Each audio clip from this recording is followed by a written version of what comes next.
Israel is at war. We didn't want this war. It was forced upon us in the most brutal and savage way. But though Israel didn't start this war, Israel will finish it.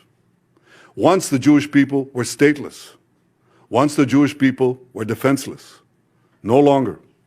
Hamas will understand that by attacking Sejarah Baitul Maqdis tentu harus Anda ketahui, sebab Baitul Maqdis memiliki sejarah yang panjang dan juga sangat penting untuk kita simak. Karena itu, jangan sampai Anda melewatkan sejarah Islam yang akan kita bahas berikut ini. Baitul Maqdis terletak di Yerusalem, tanah yang disucikan oleh tiga agama, yaitu Islam, Kristen, dan Yahudi. Ketiganya pun pernah menguasai Baitul Maqdis sehingga terjadi banyak hal di sana. Tempat ini merupakan kompleks bangunan-bangunan bersejarah, misalnya yaitu Dome of Rock. Baitul Maqdis memiliki berbagai sebutan yang berbeda dari ketiga agama. Orang Nasrani menyebutnya Baitul Allah dan orang Yahudi menyebutnya Har HaBayit. Sementara itu, orang Islam menyebutnya sebagai Baitul Maqdis atau Masjidil Aqsa. Nabi Yakub alaihissalam alias Israel membangun Baitul Maqdis secara sederhana. Rasulullah Shallallahu alaihi wasallam pernah mengungkapkan mengenai pembangunan Baitul Maqdis ini.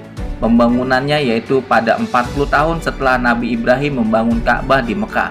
Pembangunan Baitul Maqdis secara megah dilakukan oleh Nabi Sulaiman alaihissalam, raja yang kaya raya. Setiap hari pekerja yang melakukan pembangunan tidak kurang dari 150.000 orang. Sedangkan pada malam hari Nabi Sulaiman meminta para jin untuk membantu pembangunannya. Baitul Maqdis berdiri dengan panjang sekitar 60 hasta, lebar 20 hasta, dan tinggi 30 hasta. Kemudian orang-orang Yahudi menyebutnya dengan nama Haikal Sulaiman. Nabi Sulaiman sebenarnya membangun Baitul Maqdis sebagai masjid dengan nama Masjidil Aqsa. Sejarah Baitul Maqdis selanjutnya pada tahun 586 sebelum Masehi, bangsa Babilonia menghancurkan Baitul Maqdis. Mereka bahkan juga mengusir bangsa Israel dari Yerusalem. Lalu, tahun 536 hingga 513 sebelum Masehi, bangsa Israel yang kembali dari pembuangan membangun Bait Suci. Herodes Agung merenovasinya pada abad 19 sebelum Masehi, yang kemudian kembali hancur di tangan Romawi tahun 70 Masehi. Versi lainnya, orang Yahudi sendirilah yang menghancurkannya agar tidak mencemari bangsa Romawi. Kemudian tahun 530 Masehi, Kaisar Justinianus membangun gereja di lokasi tersebut.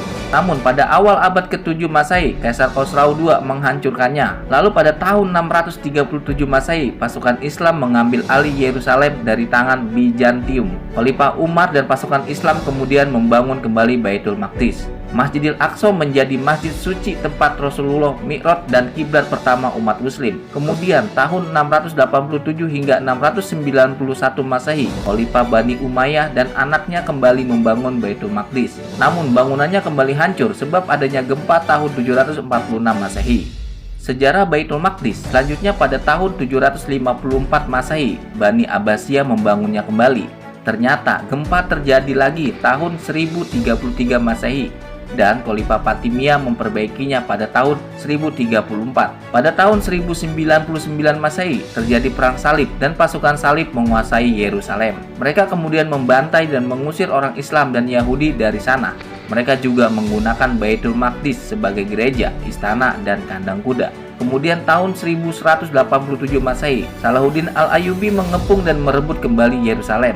Salahuddin juga memfungsikan Baitul Maqdis sebagai Masjidil Aqsa seperti semula. Ia juga memperbolehkan orang Yahudi dan Nasrani tinggal dan beribadah di Yerusalem. Waktu terus berjalan, tanah Palestina dan Yerusalem terus dalam penguasaan pemerintah Islam. Setelah kekhalifahan Turki Utsmani runtuh, sejarah Baitul Maqdis berlanjut saat otoritas Britania menguasai Palestina. Saat itu, orang Yahudi yang dibantai di Eropa dan wilayah lain mulai mengungsi ke sana. Benih negara Zionis Israel akhirnya mulai tumbuh dan perlahan menggerogoti tanah Palestina. Pada tahun 1948, diproklamirkan pendirian negara Zionis Israel yang berlandaskan agama Yahudi. Mereka menjajah tanah Palestina dan menggusur penduduknya, baik Islam maupun Kristen. Pembagian wilayah dan peringatan dari PBB pun tidak mereka hiraukan. Israel terus mencoba menguasai Masjidil Aqsa untuk membangun bait suci ketiga. Padahal dalam kesepakatan internasional status quo, Masjidil Aqsa adalah milik Muslim. Umat Yahudi dan Nasrani boleh mengunjunginya, namun tidak untuk beribadah di dalamnya. Demikianlah pembahasan mengenai sejarah Baitul Maqdis atau Masjidil Aqsa. Bangsa Israel dan Yahudi tidak akan berhenti merebut Masjidil Aqsa hingga tujuan mereka tercapai. Sementara itu, umat Islam juga tidak akan pernah berhenti menjaga Masjidil Aqsa.